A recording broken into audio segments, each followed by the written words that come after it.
right, welcome back. It is the afternoon, day 3. The conference is going to be wrapping up, but we've still got some really good things happening. So right now, I am with pastors from Tapestry Church in Oakland, California. We have lead pastor Bernard Emerson, and we've got executive pastor Kyle Brooks.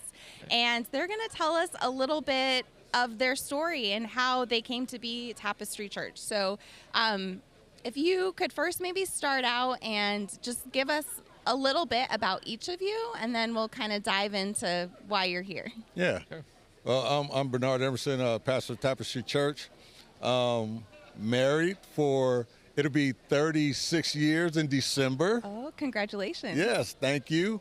5 kids. I'm a pastor, and I'm also a regional president for my Converge district, which was formerly the Baptist General Conference. People don't know we changed the name to Converge, but it was formerly the Baptist General Conference. Now we're Converge, so that's a little bit about me. Okay. We might have to talk afterwards about the kid part of it. I might need some parenting. Well, I only got 2, but it's forgotten information. All my kids are adults. Okay. What about you, Kyle? I also have 2 kids, and when I ask him for advice, he just laughs at me. Oh. So I don't know. I have 2 beautiful kids, 4 years old and 20 months old, and I've been married to my wife Stephanie for 16 years now. Came to Oakland 12 years ago. I grew up in Southern California in a lily white suburb of LA. And did some time in Michigan, getting a master's degree and whatnot for being a pastor, and then moved to Oakland. And we've been there ever since. And I met Bernard, just 2 years actually, probably after we moved to Oakland. So we've been knowing each other for 10, 11 years now. And when you originally started out, you were not pastoring a church together. You both were at different churches. Yes. So walk us through that. What happened? So we met at this thing called the Bay Area Clergy Cohort, different pastors from around the Bay Area. It was centered around community organizing and social justice. And one day in particular, we had left out of the room we were in, and when we came back to the room, the chairs were set up in a pyramid shape, 1, 2, 3, 4, and so forth, and so on. You couldn't help but notice that in the front rows, probably 1 through 3, it was spacious and clean, and when you got closer to the back, chairs were getting cramped. And in the last row, chairs were all on top of each other. There was trash on the floor. And so we're wondering what's going on. And the facilitator says, okay, I want everybody to sit in the seat that society says you're supposed to sit in. Not where you think you go, but where society says you go. So naturally, as a black man, I took a seat in the back. And I sat in the last row. And I'm from East Oakland, so we always keep our head on a swivel. I strategically picked a seat in the corner, so if anything happened, I figured I had a way out.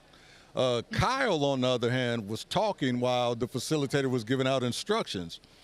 And the seat that was open when he sat down was the one smack dab in the front. Yeah. And he always jokes now and says there were other guys in that room that were more privileged than him, but they took rows 2 and 3. Just slightly more, still. But anyway, and we had a 3-hour conversation about the seats we had chosen. The conversation was tough. It was hard, emotional, but needed. And then so the facilitator says, okay, we talked about this system we've been entrenched in for so long. Why don't you all do something to change it? And if you would ask me, I think people started grabbing their chairs, and I think they were going to form a circle. I didn't move because everybody believes no work goes on in the back. And Kyle says I play he plays these metaphors out all the way. He's like, oh, I'm not moving 'cause this is what society thinks. I'm still in the metaphor. I'm still in the metaphor. Yeah. Okay. And so the facilitator says, wait a minute. We just had a 3-hour conversation about the CC you had chosen, about the system we're so deeply entrenched in. You guys think you can do something about it without even talking? Oh, that's And good. Kyle walks up to me at that moment and he says, what do I need to do and what should I be doing? And he says, as a result, I've been telling him what to do ever since. That he has. That he has. So that's how we met, and it was actually really providential that God had us meet that way, because that has been part of the linchpin of our story, actually, for why we brought our 2 church plants together, because we had each planted our own churches at that time. I think my church was maybe like 6 months old at that point. His was like 18 months old at that point. Our church had been a mostly white church, or he would say a white church. A white church. It was a white church up to that point, and his is a multi-generational black church. Okay. And we ended up bringing those churches together, but I say it's providential that we met in the way that we did, because part of what we translated our facilitator as saying was, imagine what the kingdom of God would look like. Mm-hmm. As opposed to the kingdom of this world, as opposed to the system and the way it's been set up for us. How do you think you could even imagine what that would look like without talking to each other, without living together, without being in community with one another, without seeing life through each other's point of view? Yeah. And so for us, like that was like actually our call in a way, to say like, yeah, and the church has to be doing this, because the church is supposed to be a sign and a foretaste of the kingdom of God. Mm-hmm. How could we possibly even know what that looks like if we're not trying to do it together? Mm-hmm. So that's part of the genesis of how we met, but it's also the genesis of like the idea for bringing the churches together. Mm-hmm. And I think that story illustrates a really great point of willing to ask the questions. Like, you don't know if you don't ask, and not coming in with a preconceived idea, because you could have come over to him with your idea of what was needed, of what he should do, of how we fix it. Yeah. But to have the humility to ask, okay, you're in the situation. What can I do? What should I do? Yeah. And then to actually listen and do it, versus being like, okay, I heard you, but I still think my way is better. Yeah. I know I was supposed to ask, but I really, Like, I had okay. some ideas coming into this. Right. Yeah. Right. Exactly. So let's talk a little bit about your titles, because you are lead pastor and you are executive pastor. Yeah. How did you decide to have it break down that way? Well, in the early parts of our coming together, Black Bear Diner, God bless them. We used to meet every Wednesday at Black Bear Diner. The food was horrible. Okay. The food is horrible. It's not closed. I'm sorry if Black Bear Diner is a sponsor of the show. I don't know. No sponsorship there. Yeah. but we endured that food for the sake of meeting together. Okay. And so we would meet every Wednesday, and I always thought we would do a total shared leadership model. Mm-hmm. And then Kyle told me one day, he was just like, no, bro, this doesn't work for me if you're not the lead pastor. And I'm just like, I preach my best sermon to him about shared leadership. And he says, nah, I'm not buying it. I preached my second best sermon to him about shared leadership. He said, bro, it doesn't work for me if you're not the lead pastor. So I told him, say more about that. He said, what I think people need to see, what I think Oakland needs to see, and eventually the rest of the world needs to see, is a white man submitting to the authority of a black man. Mm-hmm. And kudos to him, because I never heard a white man talk like that. Yeah. So I'll also say, like, it was generous of him to even consider co-pastoring, because if we were 2 pastors of the same ethnicity, that probably wouldn't have been on the table, if we're honest. I had only been a pastor to that point for like 5 years. I was new to the city. He had been a pastor for 25 years to that point. Yep. 25, almost 30 years at that point. He raised in Oakland, like knew it like the back of his hand, knew everybody in town. He had so much more experience and knowledge and how all this works. And so for him to even consider shared leadership with me was generous of him. But it's also just, it's not just like a testament to, you know, how we need to be doing things a little bit differently sometimes in the church, but it's also like a testament of some of the brokenness in our culture. Mm. That the assumption was that we would be co-pastors. Yes. Because I like just got out of an internship not long before that, you know? I mean, so you're like, my experience level isn't even there yet. Yeah. So this question it's kind of on two levels. So I want to ask it personally for you two first, and then talk about it in terms of your congregation. So merging, anytime you merge two of anything, there's always going to be challenges and different, you know, difficulty. And then coming from two different cultures, understanding there can be miscommunication. So for you two, as you're figuring out how to merge the churches and leading together, how were there any challenges for you two working together? How did you overcome it? Yeah.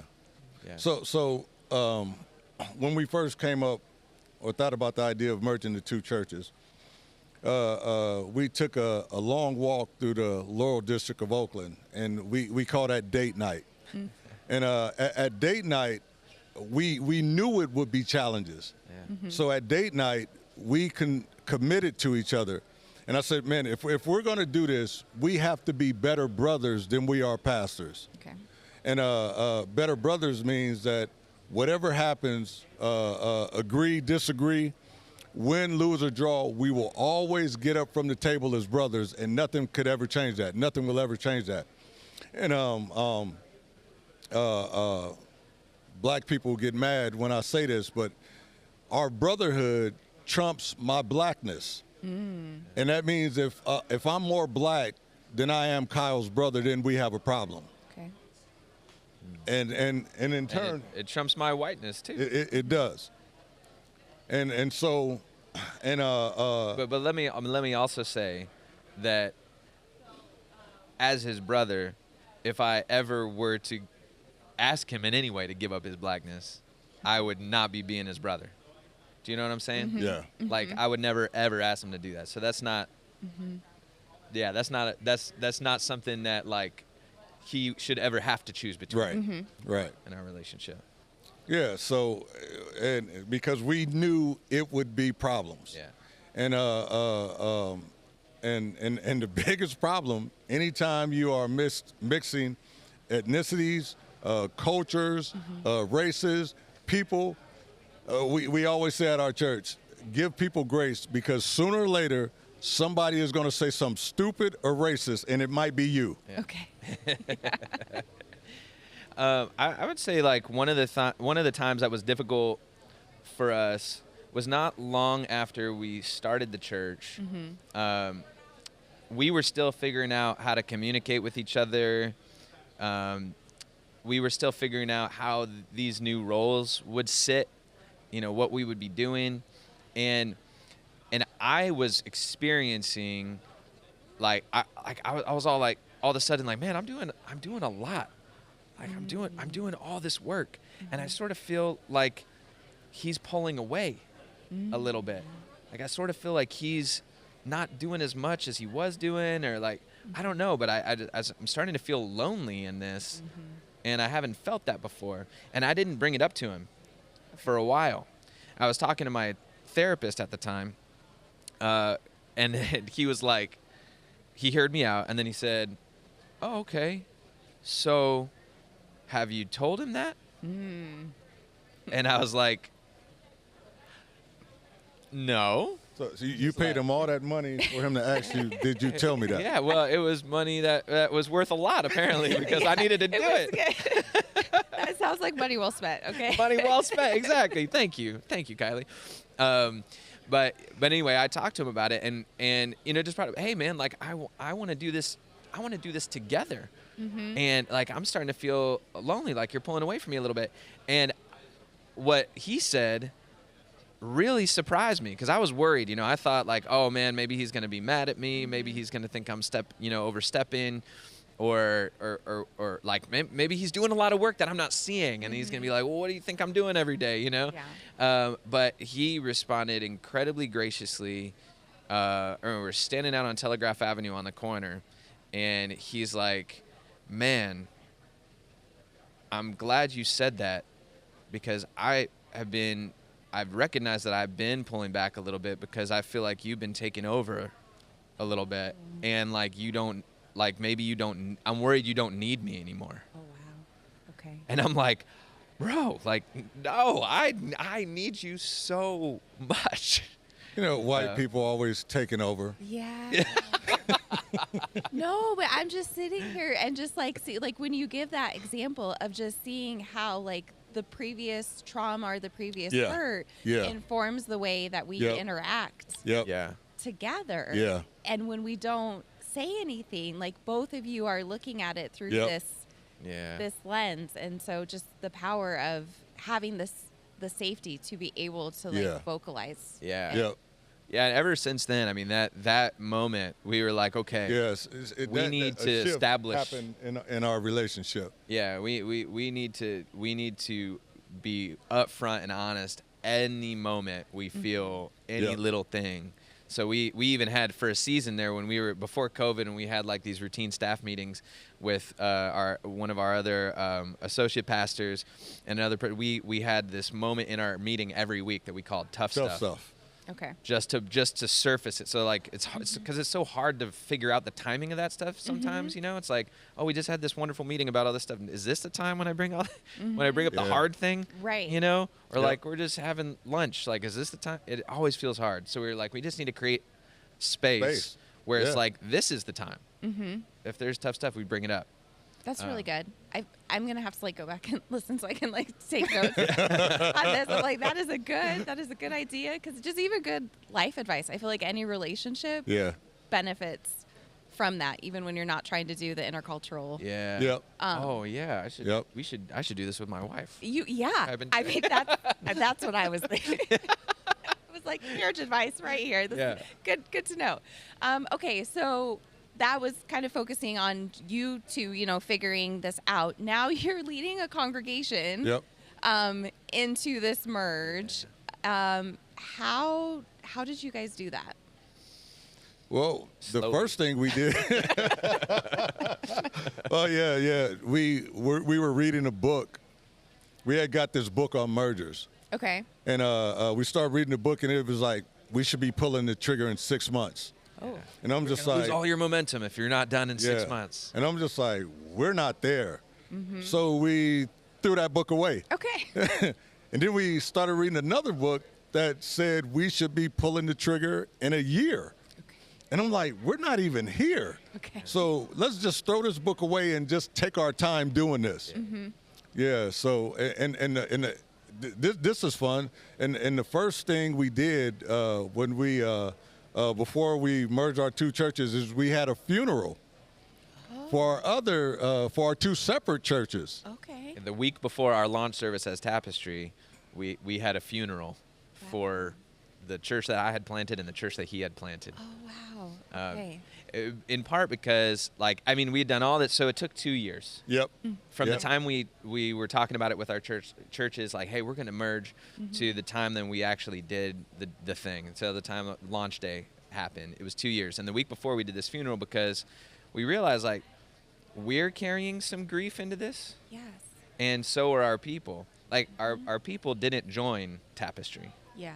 Yeah. They joined these two other churches for what those churches were. Whatever the vision may have been, they joined what it was. And so we wanted to give space for them to, and for us to, like, actually just be sad that these two churches are no longer going to exist, and that this is going to be a totally new thing that we're committing to. Yeah. So we eulogized them. He stood up there and eulogized his church, and I stood up and eulogized mine as if it was a person. And then we cremated them. We had everybody write down their favorite things about those churches on cards, and we threw them in a fire together, and just we're sad for an evening. And we are not going back there. Yeah.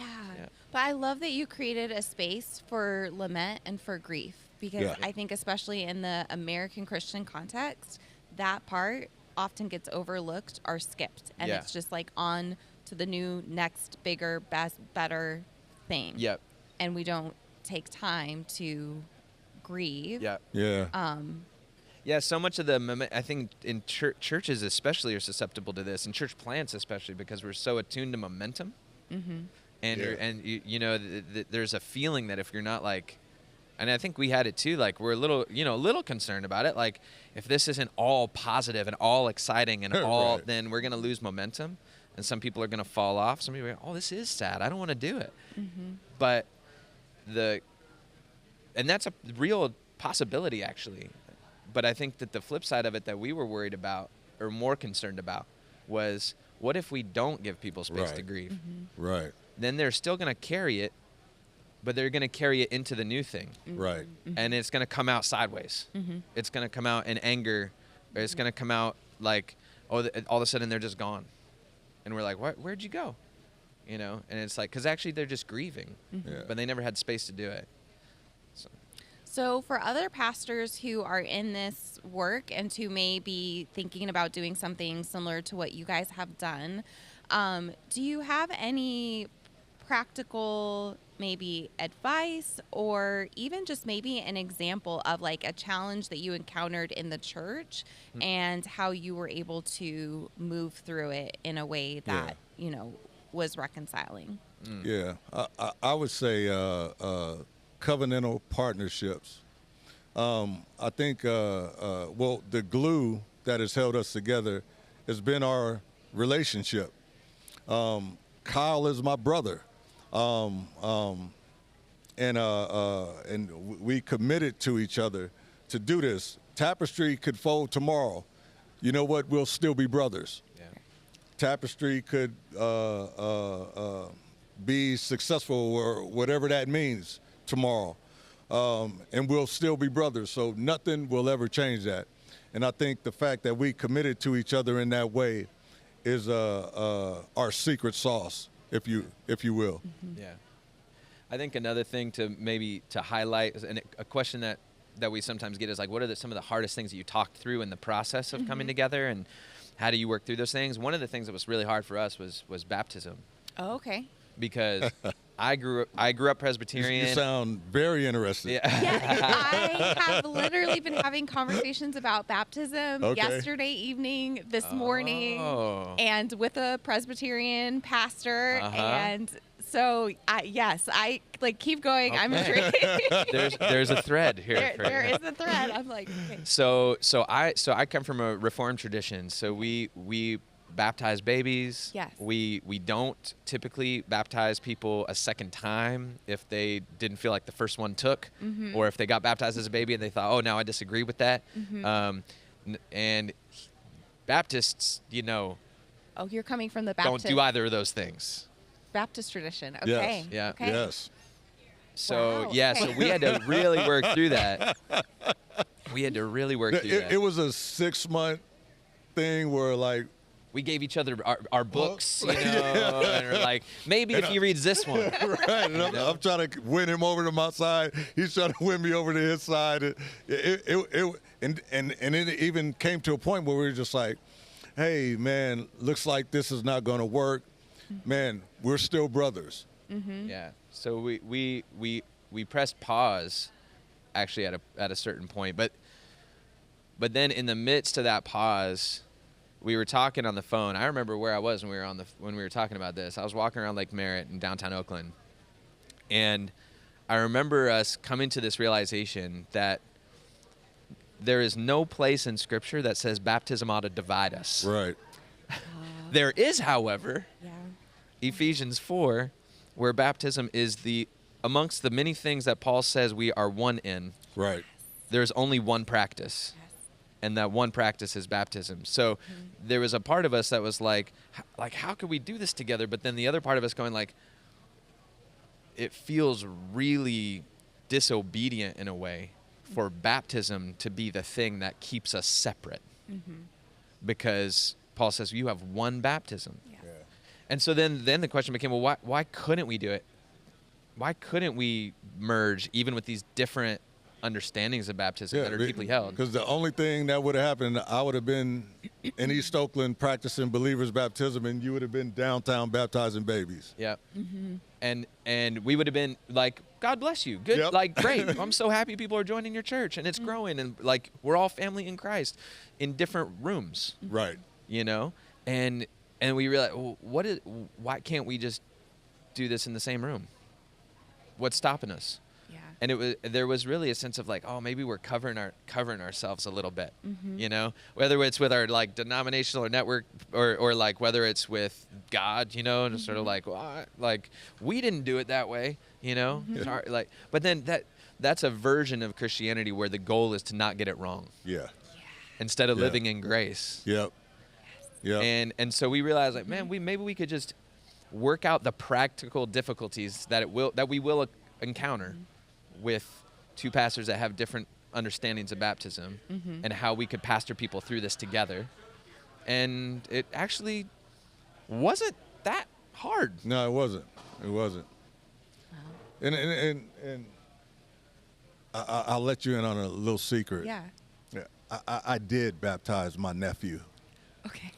His firstborn, but he's named after me, so I had to. Yes. Yeah. Of course. Yeah, I emotionally strong-armed him into baptizing my son. Yeah,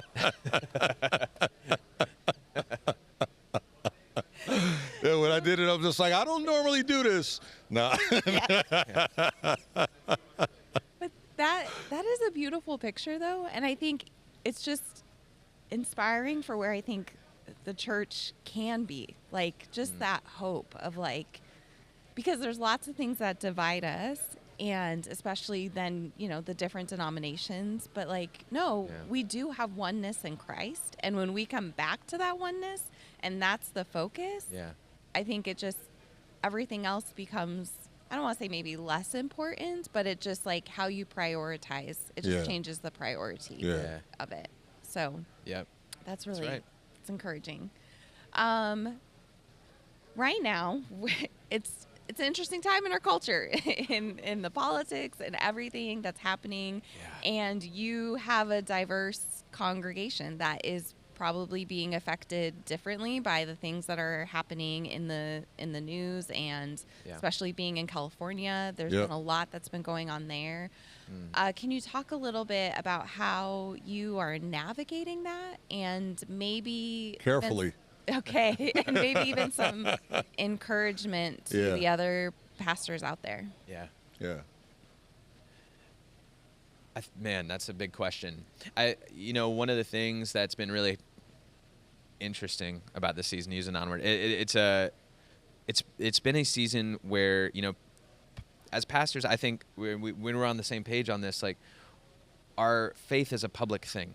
Yeah. And so to say like, oh, we don't talk about politics is really a way of saying we're opting out of our faith actually influencing the life of our community and society. And so we can't do that. But we also can't address every single thing that happens, especially now, because it feels like something happens that's sometimes worthy of addressing like multiple times a week. And so what do you do as pastors of people who are exhausted by all of that, as well as affected by all of that? You know, you do have to execute some wisdom and judgment and discernment on what do we bring up, what do we talk about, what do we not, what are we actually not experts in? And so I may have an opinion, but it's not wise of me to ratify that opinion with the stamp of like your pastor thinks this. So that's not very concrete, but like a concrete example was, you know, we haven't yet, and I don't know if we ever will, preach or talk about tariff policy at church. No, I'm not an expert. You're not? No. I'm not either. No. Yeah. So we're just like, we're probably not the best people to talk on that. We may have our opinions, but we're not going to talk on it. However, we have lots of people in our community and people in our church who are affected by various policies around immigration. Right. And so we do speak on that consistently, and we have policies in our church like systems and structures that we've set up to protect people in our church, and to support them in the event that somebody is picked up and separated from their families, because that's something that is a very live possibility for us, and we don't shy away from it. And the beautiful thing about being a diverse church like we are is that's not really questioned by. Right. I mean, we haven't been questioned by anybody around those things, because they know the people who are affected by this. Right. So for us to say, hey, we want to love them well in these ways as a church, they're like, of course, because that's our sister, that's our brother, that's our, you know. So it has made having political conversations in some ways more challenging, because you don't know all the opinions in the room, or it's not as predictable what the opinions in the room are going to be. But in some ways less challenging, I would say, because there's definitely a human face on every issue. Yeah. And people come into the room assuming that there will be people who have differences of opinion from them, and they're comfortable with that. And I mean, and the goal when we set out was not to create a space where we would look good on Sunday morning worshiping together, but to create a space where people were getting into the messiness of each other's lives. Yeah. And that's happening, and that's made it easier to have those talks. Yeah. So yeah, prioritizing the things that affect the people in our congregation, and in situations where maybe the people that are being affected aren't directly in our congregation, but are some of the most vulnerable people in our society. Those are the places where I think the church can really shine and live out the witness of Jesus to the least of these. Yeah. Awesome. Thank you so much for coming in. I know that we've taken a good chunk of your time, and I appreciate you being willing to answer all of the questions and just share your experience, because I think there's so much that we can just glean from what you guys are doing. So thank you so much. Thanks so much for having us. Thank you.